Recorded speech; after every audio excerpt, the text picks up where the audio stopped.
నోర్వేకి స్వాగతం.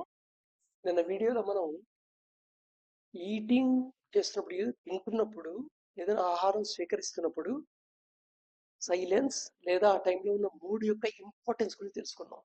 సో ఆ టైంలో నువ్వు ఎలాంటి మూడ్తో తింటే అలాంటి రా మెటీరియల్తో నీ సెల్స్ ఏర్పడతాయి, రిప్లేస్ చేయబడతాయి. So దిర్ for very very crucial thing అనమాట. చూడడానికి సింపుల్గా అనిపిస్తుంది, కానీ ఇది ప్రాక్టీస్ చేయడం కూడా చాలా కష్టంగా అనిపిస్తుంది. చేసి చూస్తే తెలుస్తుంటుంది. So right, proceed on in context law. Let us live well without any guilt complex. సామాన్యంగా ఎక్కువ గిల్ట్ ఫీలింగ్ ఉంటుంది, రిగ్రెట్, రిపెంటెన్స్, ఇవన్నీ దాని యొక్క అయ్యో అయిపోయిందని మొదలుపడటం, అయ్యో ఇలా జరిగింది, అలా అయిపోయింది, ఇలా చేశానని ఆత్మన్యూనతగా ఫీల్ అవ్వటం.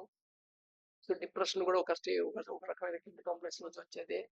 సో ఇవన్నీ ఉన్నాయే, అవి వాటికి చాలా రూట్ కాజెస్ ఉంటాయి లోపల.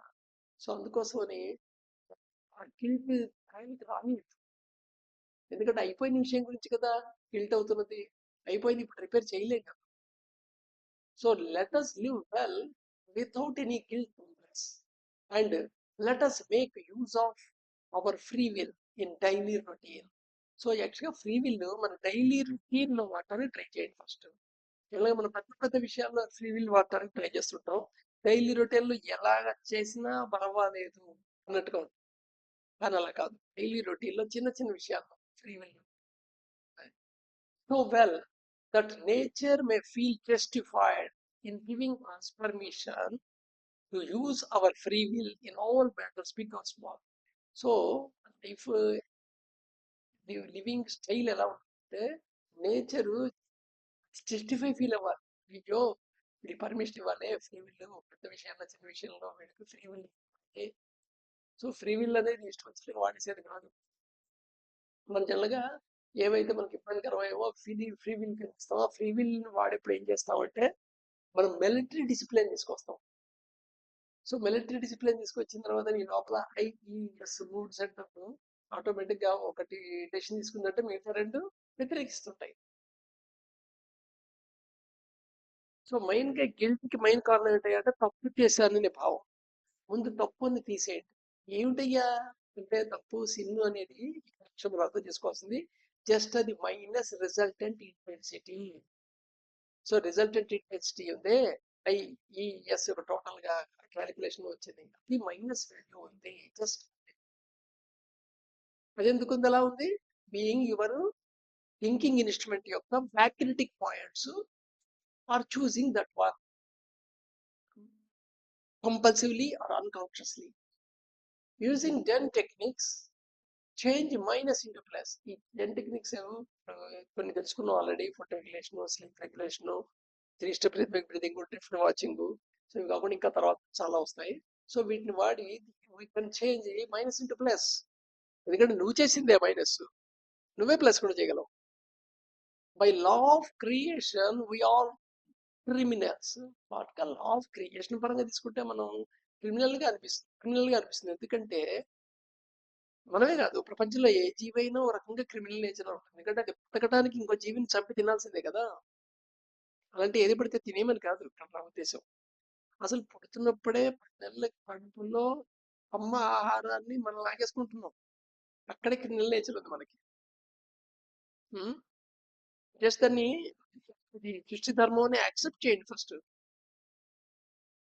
Difference between us all is this. అయితే మనందరూ మధ్యలో ఏంటి డిఫరెన్సెస్ కనబడుతుంటాయి? దానికి మెయిన్ కారణం ఏంటంటే we're we're all biological and chemical beings. మనం సింపుల్ బీయింగ్స్ ఏం కాదు, biological beings at the same time chemical beings. ఒక బాడీలో ఉంటే ఒక చిన్న సెల్ తీసుకుంటే ఆ సెల్లో మినిమం ఫంక్షనాలిటీ 1000 రియాక్షన్స్ జరుగుతుంటాయి, 1000 పాత్వేస్ లో జరుగుతుంటాయి కదా రియాక్షన్ చైన్స్. అలాంటి సెల్స్ అన్ని ఇంటిగ్రేట్ అయ్యి ఒక టిష్యూ కింద, ఆర్గాన్స్ కింద, వ్యవస్థలన్నీ ఇంటిగ్రేట్ అయ్యి నువ్వు హ్యూమన్ బీయింగ్ కింద ఉన్నావు. బయోలాజికల్ అండ్ కెమికల్ బీయింగ్ మనం. And our biological actions and chemical reactions and hour chemical actions and biological reactions.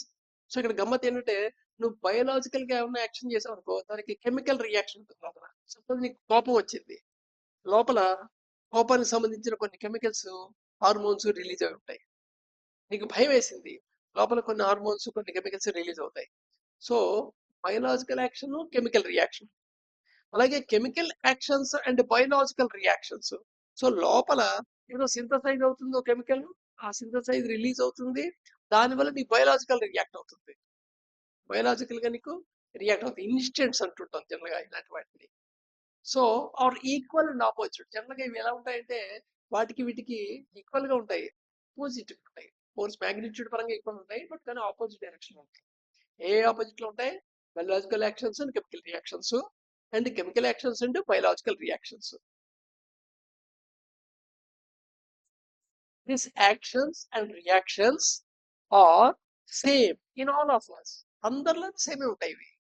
But we do not behave in similar way. కానీ మనందరం ఒక రకంగా ప్రవర్తించమే, బికాస్ ఆఫ్ సెవరల్ ఫ్యాక్టర్స్. దానికి చాలా కారణాలు ఉన్నాయి. They all depend on the equilibrium and non equilibrium of centres with in.